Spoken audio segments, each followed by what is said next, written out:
dabbling a little bit with rank this week. I haven't been able to see how different it feels in terms of those only 25 turns in the whole game, and what else was reduced. I believe overall the entire time was taken down a bit, right? Yeah, they reduced the draft time, they reduced the turn time, they reduced the reserve time, and they reduced the turns, right? It was like across the board reduction. Yeah, I haven't had the chance to play any matches yet. I keep on telling myself, like, okay, today's the day. I'm going to build my team. I'm going to get ready. And then I spend like 6 hours doing endgame island activities and don't get to it. So I'm going to be stealing one of the teams from the finalists today. And there we calling go. out my own for a few weeks. Exactly right. You know, I think a couple of us here today might just be doing exactly that. But all right, guys, heading straight into this game, Turbi versus Funky. Let's see what Turbi is thinking is going to be the hardest matchup for him on the side. We saw Funky earlier in round 1. He's working with a bit of a special attack setting up team, right? The nice little Sparker from the 𝗧𝗲. But it looks like people aren't really banning the Spark user. Instead, just banning what can be going on to, right? So the 𝗧𝗵𝗆, not a fun Temtem to go against if you're Turbi. So going ahead banning that.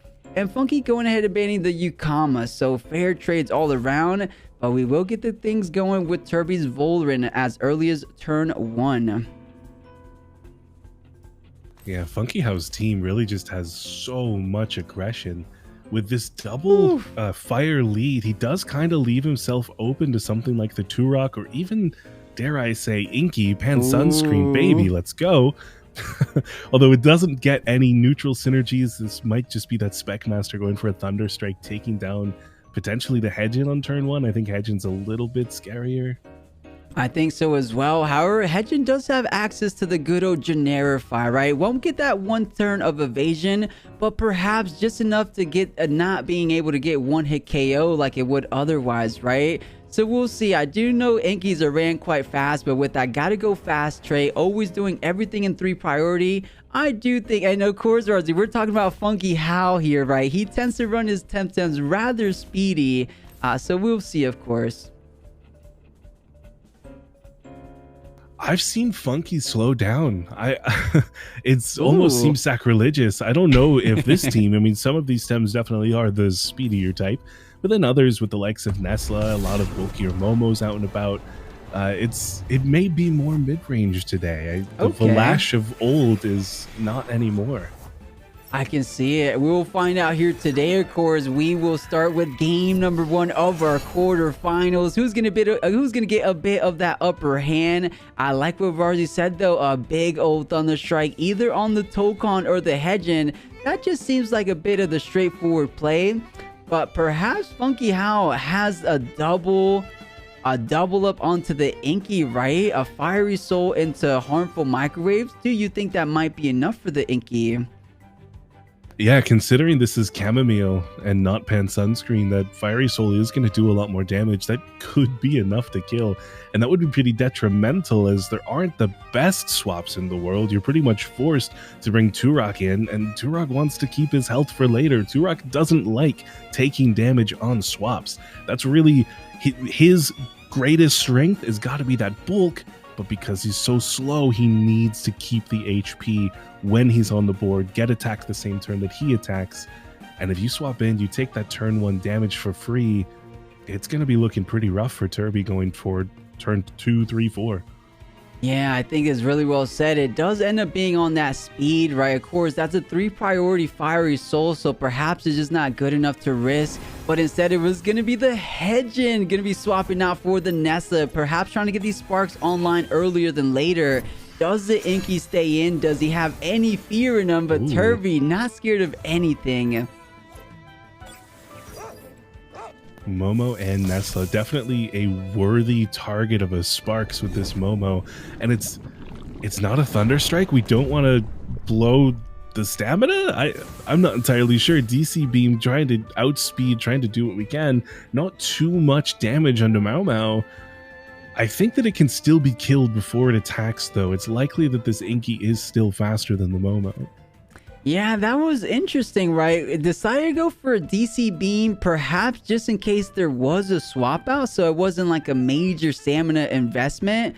but it's just as early as turn 1, right? You're not really too worried about stamina, so I wonder why he didn't go for a bigger attack. Where we're gonna see here the 𝗂𝘀𝗶𝗺 impacting that Nessa quite handily, but the knockback trying to play back the favor, but instead it's gonna be on the Voliran down to under 50%. Not too bad overall. That was not nearly as much knockback damage as I was expecting. Momo is still relatively healthy there. Yeah, you know, just a single Sparks. A single Sparks is all Funkyhao is going to manage to do from that Nessa, so not too shabby. But this Inky, we thought it could potentially be going down as early as turn 1, still holding his ground, still looking rather strong. And perhaps this is Funkyhao's way of kind of baiting the Inky to stay in, huh? Yeah, I think that Inky is a little bit too important to lose due to that 𝗂𝗀𝗽, just getting that really, really simple kill, especially considering now this Voliran is down at half HP. If it goes down any lower, if it gets taken down, and then we've got 2 Earth Tems and a Toxic fighting against a Wind Water, that's a pretty difficult win. Yeah, I do think so. As in, oh, massive damage coming from the Fire Soul and adds that 1 tick of burn. So I don't know if this is going to be enough, but look at that Rawrzyyy. Impeccable amount of damage. Unbelievable. Even with the 30% reduction, it still managed to one-shot. The trade does come through, though, as the Undermine kills poor Inky. And an Ox Bomb from 𝗧𝗵𝗵 is probably not going to be enough. The 41 is a lot to ask for. I think Turbi needs someone who's a little bit faster now, but he just doesn't have that in the back. John Cena can swap in, but if this is going to be against hedgehao, that's not fantastic. And you're still kind of up in the air whether it's faster or not. 𝗕𝗓 has a good base speed, but a lot of players run high HP, little bit of special defense, maybe 300-ish attack, and they don't have that speed investment. Yeah, I could definitely see that coming into play. Another thing I could see definitely being quite a nuisance for the side of Funkyhao is the simple fact that this will be an anaerobic Voliran, right? Special defense already all the way up to 150%. And if we take a look at the remaining of Funkyhao's team, those are all special attackers, right? So who on Funky's team is going to be doing the impossible, if you will, and taking down this little bird? A lot easier said than done, of course. Yeah, especially if it's going to retreat like this, protecting itself, getting the stamina back in the background, and sacrificing some of the Tems that maybe don't have as much to offer to this endgame. That Plasma Beam is terrifying. 𝗂𝗬𝗽 down to 30%. It does get the slingshot proc, so if it's able to survive the turn, it will be able to potentially attack next turn. John Cena taking so much from the knockback as well, but Momo taking itself down, doing just too much damage. Scary, scary dog. But now it's kind of this game of speed. 𝗂𝗬𝗽's +1. It's probably not going to be enough to go before hedgehao. And there's not much John Cena can do to either spot this turn of a Wind Burst outspeeds and kills. I believe so as well. Perhaps, like you said, if it can outspeed, it gets that good old wastewater connection on the 𝗂𝗀𝗽. But man, was that a harmful microwave, or was that really a plasma beam? 80 or almost 80% out the door for the 𝗂𝗬𝗽. That's a very fragile 𝗂𝗬𝗽, I will say. But the hook does outspeed, so managed to get off a little bit of something. Yeah, followed up by another Plasma Beam. 𝗂𝗬𝗽 falls victim, and now it's the speed tie. It's the Wind Burst going first. It's John Cena falling to his knees. This poor 𝗕𝗓. Yeah, devastating turn for Turbi, but I think he was okay with that, right? The final 2 Temtems he has remaining, they don't necessarily counter per se, but they do have effective damage into the remaining of Funky's team, right? Noxious Bomb for the 𝗂𝗀𝗽, and then good old Rockfall Stone Ball for the Hedge. So Fire Tornado, who is he throwing it at? It will be that anaerobic Voliran, so virtually doing not too much damage. And Tornado with the spreader, you know, it's actually little by little chipping away at this Voliran. Wait a second, is there a world? Because things like Tsunami, potentially Sharp Rain will be going online. This might be closer than it seems.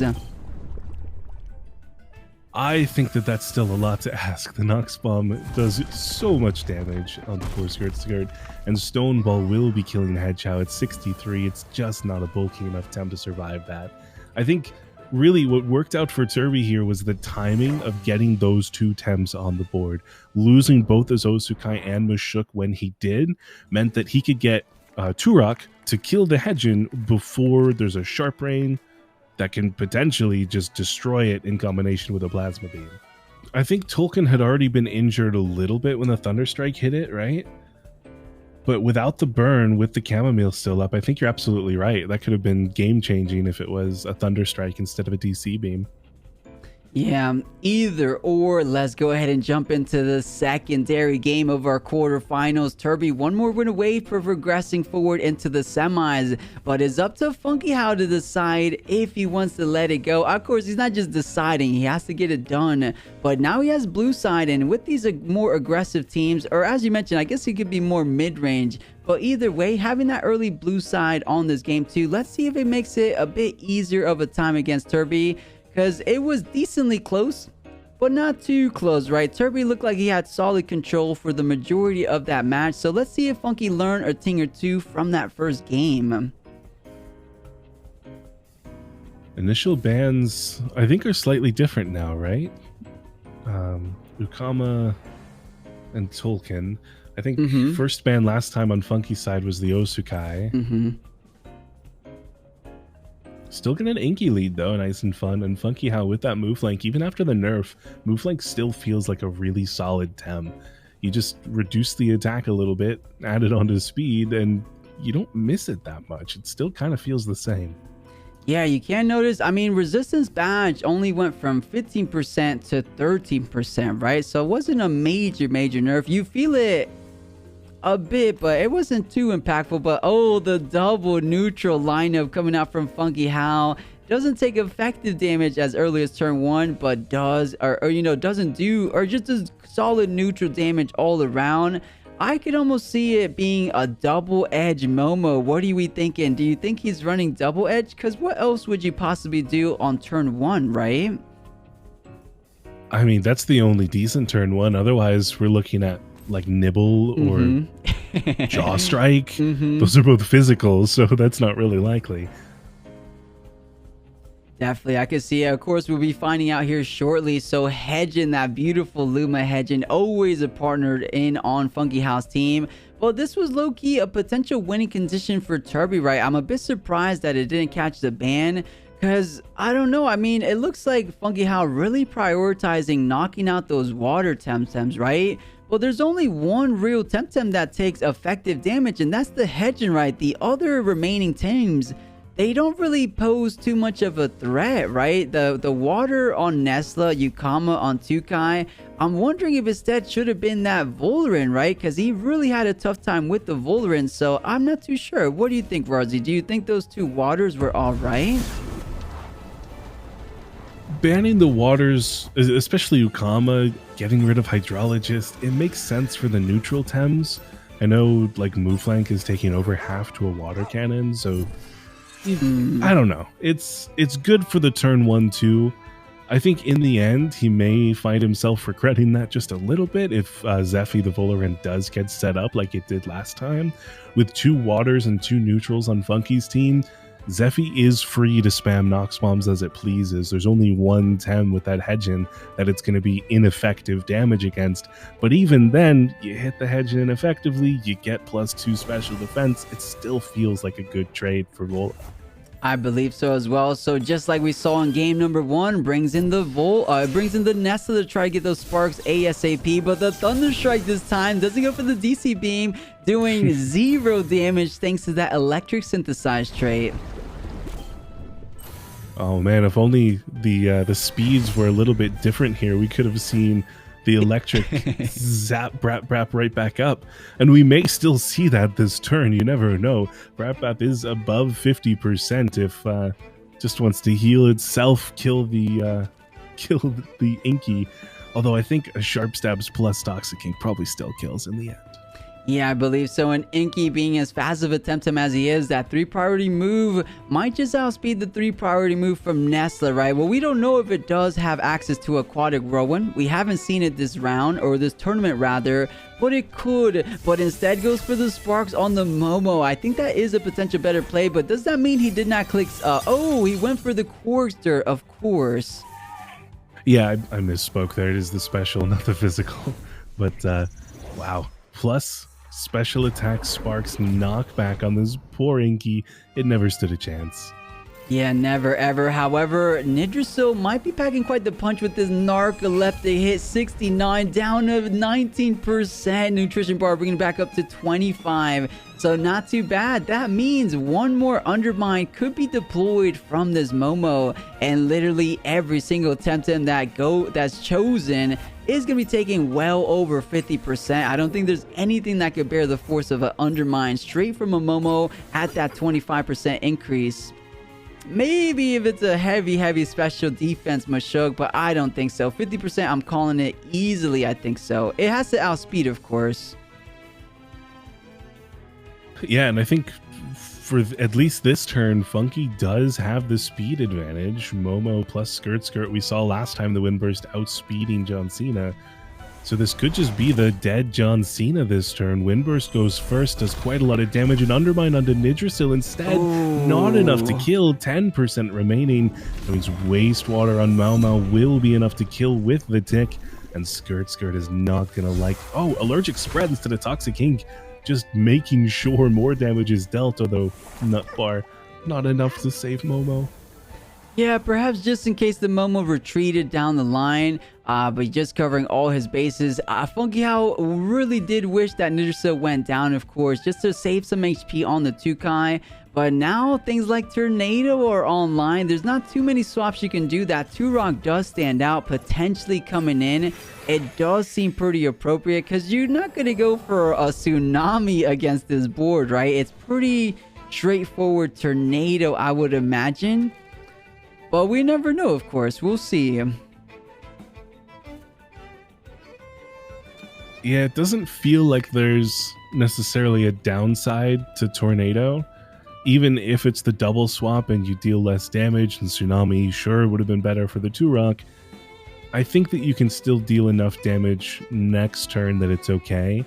I'm worried for Funky though. MoveLink really likes to play the game, and he doesn't really like to come in at the end when he's the last one alive.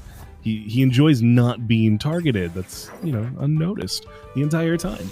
So it is a little bit riskier keeping MoveLink in the back so long. It is just going to be the Windburst though instead of the Tornado, saving that prio, saving that stamina, knowing that the additional damage from Hedgen would have been enough to kill Meshuggah if it stayed in.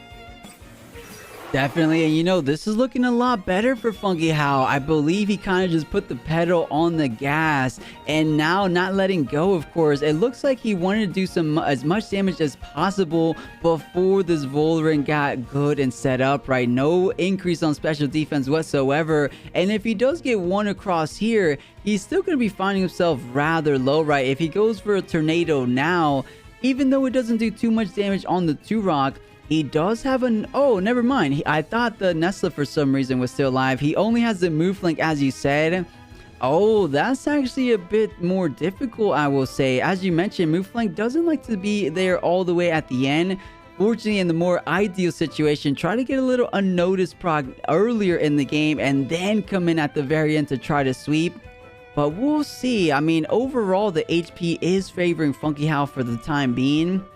But anything could go down. We do know those Noxious Bombs tend to do a lot on the 2Y. And as we saw in game number 1, one Stone Ball was just enough to take down the entirety of that Hedgen's remaining HP. But, oh, the 2-Rock retreating for now. Yeah, if this is a Tsunami turn, that could just be the final nail in the casket for Funky. Tornado, ooh. No, he does read it. Tornado to kill John Cena. Tornado to destroy Zeffy's dreams. And John Cena does just barely hold on. But with that Nox Bomb, 𝗬𝗀𝗽 is dead. It's going to be MoveLink versus 2-Rock at the end. They're both really strong attackers. They both have really good physical defense. I wonder if Turok's higher defense is just going to be the difference maker.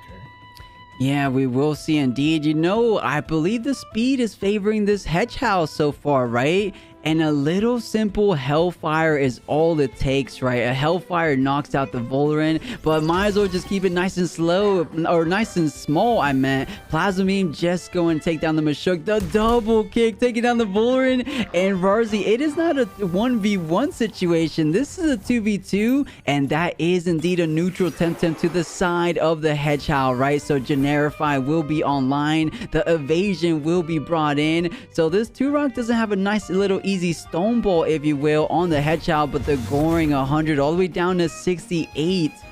Let's see what the Hedgen does. I'm willing to bet it has to perhaps be Generify, unless he's just not running it, of course. Yeah, just going straight for damage. I think hoping for the burn instead of clicking Fire Tornado for higher base damage, but resisted. Either way, though, that was so much now. Down below 50%. Move flank not going to overexert for this base jump, and the following goring probably finishes the job. I think so as well, right? You don't overexert for the base jump, and then the goring coming through with the 3 priority. Congratulations, Funkyhao will be making things rather tight here in our quarterfinals. Man, I don't know who to bet on. This could be a big one. I think so as well. All right, Turbi bringing through 𝗬𝗃𝗃 once more. You know, just feels like a good Tem. Thought he'd bring it through. Of course. You know, I still need to do an 𝗬𝗃𝗃 radar. I haven't managed to get my hands on one, but I definitely need to get one within the next week or so, but we'll save that for another day. The 𝗂𝘀𝗽 doesn't get banned this time. Instead, it will be that same game 1 plan as the 𝗬𝗂𝘀𝗽. But the move flank doing so much for Funkyhao. We're going to be seeing it early game instead of that late game as opposed to in that game 2. Who does he want to pair it up with? The 𝗬𝗃𝗃? Does he perhaps want to get the Voliran just so he could get started nice and early? It does feel a bit bad against the move flank, of course, so I wouldn't blame him. Perhaps? Oh, I was gonna say 𝗵𝗵𝗵, but you do take double damage from things like a Wind Burst, but then you bait the Tokon to stay in, and you have a heavy Thunder Strike to follow up, right? So maybe that is ideal. I wonder if this will actually bait to stay in, though, or if instead we're just gonna see the Rotten Goo onto a Nesla swap. Ooh, true. So this is where the mind games always come into play. Does he just go for Thunder Strike? Perhaps he just doubles the move flank, anticipating the Nesla to swamp in. But we'll see, of course. That's for them to read and us to find out. But yeah, that would be straightforward, of course. I would almost think it's coming in. And alright, deciding to ban that 𝗂𝘀𝗽. And you know, I can agree with Turbi. The spreader 𝗂𝘀𝗽 did so much against Turbi. It was the back-to-back Wind Burst, followed by that final tornado, right? I think collectively doing something massive, like 80% off like 2-3 Temtems a piece. It was quite impactful, I will say. Oh yeah, for game 2, I would definitely call 𝗂𝘀𝗽 the MVP. That huge read on Tornado instead of Tsunami at the end was the entire reason that he was able to pull through. I think so. Well, here we go. The final game of our quarterfinals. Who is going to be progressing forward? Let's see, of course. The 𝗬𝗃𝗃 having those options like it has in the past. Does it want to try to stay in? Something like a Fiery Soul double kick might just try to take it down and perhaps outspeed, right? So does the 𝗬𝗃𝗃 feel okay trying to go to perhaps that Thunder Strike? Or, you know, that could be the bait as we mentioned before, right? That Electric Synthesis Nesla could just go ahead and swamp in and virtually eat it for free, right? The 𝗵𝗵𝗵 could go with that Rotten Goo, as you said. But depending on those speeds, I would imagine Turbi... Oh, everything stays in, so it will be the double kick. Does the Fiery Soul go off? No, that's the DC being first since it is 3 priority. Oh, but Fiery Soul's enough to kill. Pan Sunscreen, we needed you. 𝗬𝗃𝗃 goes down before it's able to attack the Hedgen, before it's able to attack the Nesla. 𝗏𝗏𝗃, the 𝗵𝗵𝗵, does take down Tolkien, which is going to be huge in the future. That means Yggdrasil feels a lot safer, but it's definitely far from over, especially considering we've seen how much damage 𝗬𝗪𝗁 can deal to Ōsūkai. 𝗬𝗃𝗽 needs to get in here and needs to get itself a DV available before 𝗬𝗃 gets on the board. Yeah, of course, and this is the time, as you mentioned, you do have Aquatic Whirlwind on that 𝗬𝗃𝗶𝗶, so there we have it, 𝗬𝗃𝗽 coming in for the side of Turbi. And by the way, Brilliant turn 1, right, just even trades all around. You get that 3 priority DC beam, followed up by the Water Blade, right? We don't see Water Blade 𝗶𝗶 too often, so quite impressive. But interesting enough, the Nestla coming in, and there is no special attack on this move flank. I don't even know if you can build move flank as a special attacker. Perhaps a little telltale sign, right? Perhaps a little telltale saying, I might just swap out my move flank, but no such thing. Maybe just wants to go for the aggressive play. Is a Thunder Strike enough? Enough from this Nestla? We will be finding out here. Oh, goes for the Water Blade. Water Blade and Toxin Showers. That'll be some decent damage on Nestla, but you're also hitting 𝗬𝗃𝗽. Now things are scary. 𝗬𝗃𝗽 taking so much damage, he doesn't have enough speed that he can leave, come back later, and kill 𝗬𝗃. We've already seen that before. He needed to hook to outspeed, so he needs to get another hook somewhere. Maybe even 2 more hooks to get more and more speed, and it's just not going to be possible. Yeah, doesn't think it's possible for that turn. Instead, going to be retreating, and entry comes the 𝗬𝗪𝗀, of course. Same can be said about that Nestla, trying to preserve it down the road. In comes the other neutral Temtem in the Momo, but the double kick just in case it stayed in. Going for the 𝗬𝗪𝗀, and wow, that's where the stamina coming into play there, right? Move flank did receive a nerf on that stamina, so already running low and virtually going down. 3 toxic ticks remaining. It's still going to be 2 more, but it has to rest for this turn. So by the time it gets to do anything, it will be going down, unfortunately. So this is looking decently poised for Turbi on this turn. But I don't want to say it too early, of course. I think it's anyone's game so far. But just for this turn is looking rather rough for Funky. Yeah, that is a lot of damage. And now the narco hit is available for Momo if Turbi wants to click the button. But this could also be a simple Rawrzzyy and allergic spread. You know, you get a little bit of damage, you confirm that if 𝗬𝗃 comes in, you do more. But no, everybody stays. Undermine onto 𝗬𝗃𝗽 does so much damage. Toxin Shower, trying to protect it in the future and confirm the kill on move flank now. And that means Momo, my buddy, my friend, my pal, my pup, you're taking a narcoleptic hit. That is right. And hey, the energy drink gonna be keeping it alive, or not alive, but keeping it awake and well, ready to throw down some more potential allergic spread, toxic inks. And speaking of toxic inks, this Nestla does not like the sound of that. So one move we have yet to see from this 𝗶𝗶 is going to be that Aquatic Whirlwind. I believe Turbi's doing a fantastic job at preserving that final 3 priority play for when the 𝗬𝗃 is on the board, right? Because that's the one Temtem he might just have a bit of troubles against. I say that, but I see the 2-rock as well, so we'll see. Yeah, I wonder if this is the turn to burn that Aquatic Whirlwind, target down the Momo. You're either going to do a lot of damage to a Dem that you really want to hurt, or you're killing the 𝗬𝗃 if it swaps in. I really don't see that as a bad thing either way. I think so as well, but going for the sparks, this Nestla is insanely fast. If it was a 3 priority click, then it was. That Nestla is really fast, but not strong enough. That nutrition bar just keeping it steady there at 27%. The knockback, Momo might not like this little reciprocation damage.